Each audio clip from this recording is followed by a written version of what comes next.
ನಮಸ್ತೆ ಸ್ನೇಹಿತರೆ.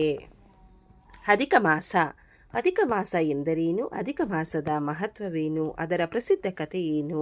ಈ ಮಾಸದಲ್ಲಿ ಮಾಡಬಹುದಾದ ಉತ್ತಮ ಕಾರ್ಯಗಳ್ಯಾವುವು?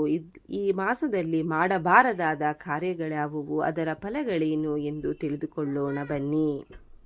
ಅಧಿಕ ಮಾಸ ಎಂದರೇನು? ಇಂದು ಪಂಚಾಂಗದಲ್ಲಿ ಚಂದ್ರಮಾಸ ಮತ್ತು ಸೌರವರ್ಷಗಳ ನಡುವಿನ ವ್ಯತ್ಯಾಸವನ್ನು ಸರಿಪಡಿಸಲು ಸುಮಾರು 32 ತಿಂಗಳು 16 ದಿನಗಳಿಗೊಮ್ಮೆ ಒಂದು ಹೆಚ್ಚುವರಿ ತಿಂಗಳು ಬರುತ್ತದೆ. ಅದನ್ನೇ ಅಧಿಕ ಮಾಸ ಅಥವಾ ಪುರುಷೋತ್ತಮ ಮಾಸ ಎಂದು ಕರೆಯುತ್ತಾರೆ. ಈ ಮಾಸವನ್ನು ವಿಷ್ಣುವಿನ ವಿಶೇಷ ಮಾಸವೆಂದು ಪರಿಗಣಿಸುತ್ತದೆ. ಅಧಿಕ ಮಾಸದ ಮಹತ್ವ.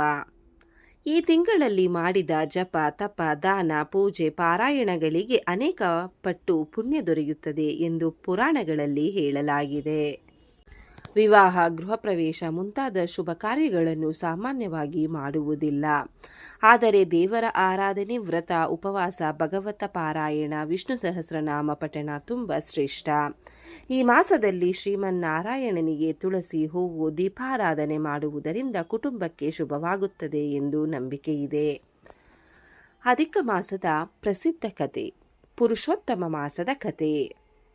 ಹಳೆಯ ಕಾಲದಲ್ಲಿ ವರ್ಷದಲ್ಲಿ ಬರುವ ಒಂದು ಹೆಚ್ಚುವರಿ ತಿಂಗಳಿಗೆ ಯಾರು ಗೌರವ ಕೊಡಲಿಲ್ಲ.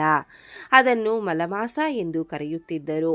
ಯಾವುದೇ ದೇವತೆ ಆ ತಿಂಗಳನ್ನು ತಮ್ಮದಾಗಿ ಒಪ್ಪಿಕೊಳ್ಳಲಿಲ್ಲ. ಅದರಿಂದ ಆ ಮಾಸ ದುಃಖದಿಂದ ಶ್ರೀ ಮಹಾವಿಷ್ಣುವಿನ ಬಳಿ ಹೋಗಿ, ಎಲ್ಲರೂ ನನ್ನನ್ನು ತಿರಸ್ಕರಿಸುತ್ತಿದ್ದಾರೆ, ನನಗೆ ಗೌರವವಿಲ್ಲ ಎಂದು ಬೇಡಿಕೊಂಡಿತು.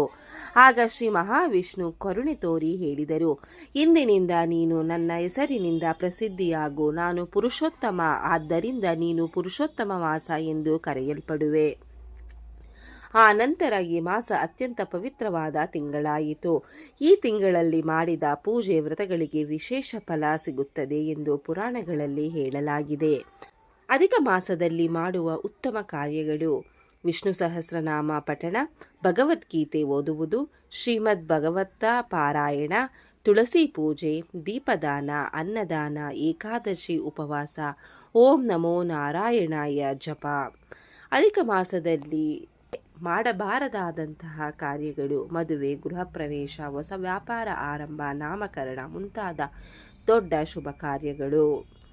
ಅಧಿಕ ಮಾಸದಿಂದ ಸಿಗುವ ಫಲಗಳು: ಈ ಮಾಸದಲ್ಲಿ ಭಕ್ತಿಯಿಂದ ಪೂಜೆ ಮಾಡಿದರೆ ಮನಃಶಾಂತಿ, ಕುಟುಂಬದ ಸುಖ, ಆರೋಗ್ಯ, ಆರ್ಥಿಕ ಸ್ಥಿರತೆ, ಪಾಪ ಪರಿಹಾರ, ವಿಷ್ಣುವಿನ ಕೃಪೆ ಲಭಿಸುತ್ತದೆ ಎಂದು ನಂಬಲಾಗಿದೆ.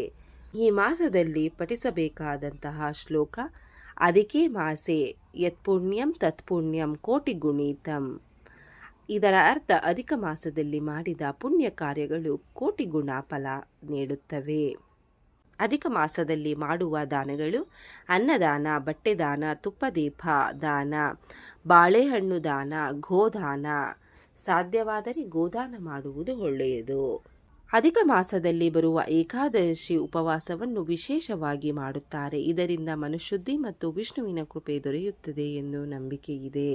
ಇಲ್ಲಿಗೆ ಅಧಿಕ ಮಾಸ ಎಂದರೇನು, ಅಧಿಕ ಮಾಸದ ಮಹತ್ವವೇನು, ಅದರ ಇಂದಿನ ಕಥೆ ಏನು ಎಂದು ತಿಳಿದುಕೊಂಡಿದ್ದೇವೆ. ಈ ಕಥೆಯನ್ನು ಓದಿದವರಿಗೂ, ಕೇಳಿದವರಿಗೂ, ಶ್ರವಣ ಮಾಡಿದವರಿಗೂ ಆ ಭಗವಂತ ಒಳ್ಳೆಯದನ್ನು ಮಾಡಲಿ. ಓಂ ನಮೋ ನಾರಾಯಣಾಯ. ಓಂ ಶ್ರೀ ಕೃಷ್ಣಾಯ ನಮಃ. ಧನ್ಯವಾದಗಳು ಸ್ನೇಹಿತರೆ. ವಿಡಿಯೋ ನೋಡಿಕ್ಕೆ ಎಲ್ಲರಿಗೂ ಧನ್ಯವಾದಗಳು.